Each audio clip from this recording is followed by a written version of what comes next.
it don't get everything is true. But what it don't. Boss, you can't go on ignoring this rock and roll stuff anymore. Every hotel and club in the country's wiring for information. Hello, Groove Dogs. Welcome to the Runaway Radio Rewind, a program that looks and listens back to the heyday of one of America's truly great radio stations, the legendary and late KLOL. It's the Runaway Radio Rewind. And now, here's your host, Steve Robinson.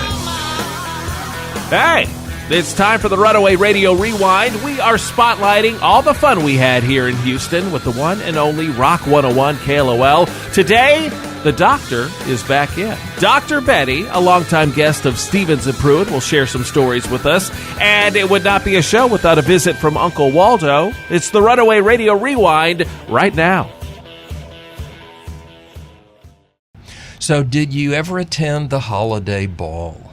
I think every single one of them. Oh, dear. Yeah. Those were special promotional events. Oh, they were. And it wasn't initially when I got to go in the nice, safe promo room. I had to be out with the intelligentsia, I believe.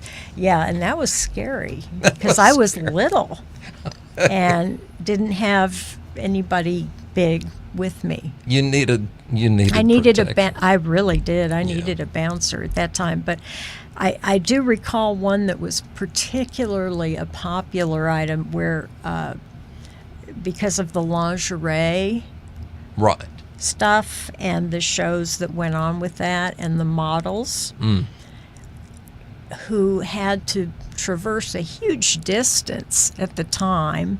And this would have been downtown. At the Hyatt. Right, which was really sensible because people would get a room and not drive 4+ wasted, which was a lot safer.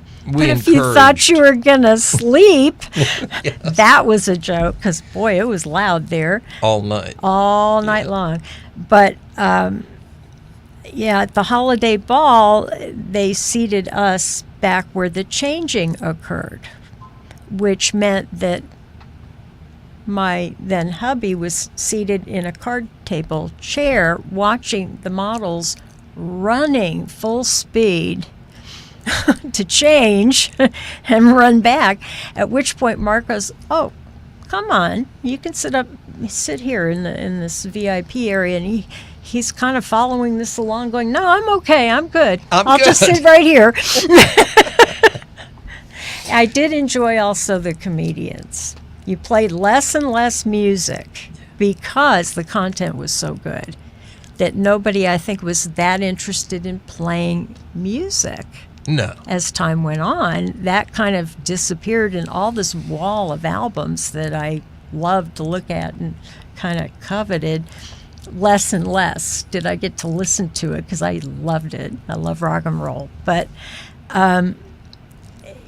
it was just, I just trailed off completely. Forgot I was just basically back in that moment. However, it was an interesting event. People would begin to also want tickets to the holiday ball from me, which was not going to be a doable thing. Oh, you'd be the source of the tickets. Oh, my goodness. That were scalped in the Chronicle for $1,000 a pair. Yeah. Because it was a free ticket. You couldn't buy a ticket. No, you had to be given. Win a ticket or be given. Dusted with a ticket. And yet, I just have this T-shirt. However, somewhere, and I haven't found them, I have all of my tickets. Because I had to have a ticket, too. Oh. Yeah. So, Dr. Betty Halpern was the doctor to the stars on the Stevens and Pruitt show on K101, 101 KLOL for 11 wonderful years, and made a lot of friends, got out a lot of crucial medical advice in the context that attracted an audience not normally associated with getting good medical advice, probably. 18-wheeler drivers, real popular, got letters from prison. A lot of prison mail. But, at one point I was asked, I think Mark asked this one, how I had so much knowledge about sex. Now, my favorite answer ever was from my father-in-law. And they went, "What?" They did not expect this. He taught sex education at Baylor. He's a professor at Baylor. But unbeknownst to me, he was tuning in on the show in anatomy lab. He was teaching gross anatomy to the new Baylor students. And that particular show played during his class, and he hears himself being attributed. These are tales of broadcasting that are just uncommon. No, they're not. In the industry. And this I'm is not not sure, the way it normally goes. I'm not sure it'll ever happen again. Oh, I don't think it will. As one corporation ate the next one and ate the next one, 11 years became less fun, and that's when I stopped doing the show.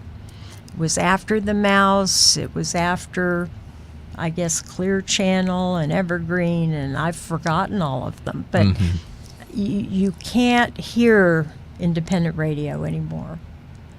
And this may take the place of it. Thank you for coming here today. You're we really welcome. appreciate My pleasure. it. My absolute pleasure.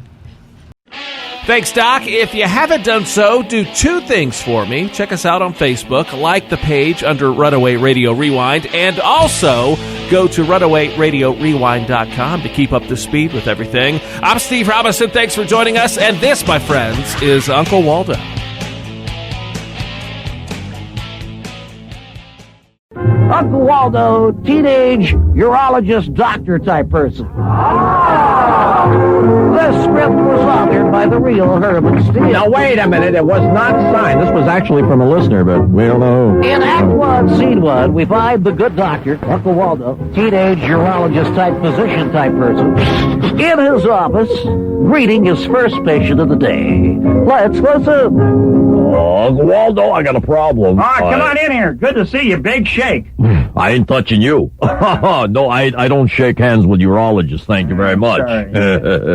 Yeah, but I got a problem I got to talk to you about. Yeah, you certainly do. Yeah. You got bad taste. Look at that dumb suit you got on. No, wait a minute. Hey, as a urologist, I try to make a little coin on the side. You know, we all have our little, What do you do on the side, Uncle Waldo? Hey, would you like to buy some stained glass?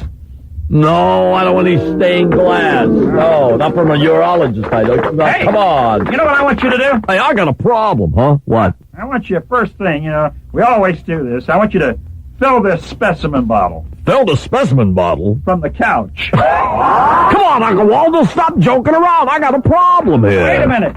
Hey, wait a minute. That's not a specimen bottle anyhow. That's a champagne glass. Well, you gotta get them where you can get them. You got it from the mansion. That's sick, Uncle Oh, Waldo. wait, let me put on the urologist national anthem. What's that? Engelbert Hepatitis' Yellowbird. Uncle Waldo, I got a problem here. Hey, it's very simple. You know what I want you to do? Yeah? I want you to TT in a bottle. Well, I want you to poot in the jug. Don't get unruly with me. I am the physician. Uncle Waldo. Just what is the problem here? The problem, well, Uncle Waldo, you know how it feels when you have to go to the bathroom? I beg your pardon? I said, do you know how it feels when you have to go to the bathroom? Of course I know how it feels when you gotta go to the bathroom. Well, good. Feel me and tell me if I have to go. Oh, no. You've been listening to the Runaway Radio Rewind. Join us next week for more memories and goodness for the intelligentsia from the people who made the former KLOL what it was.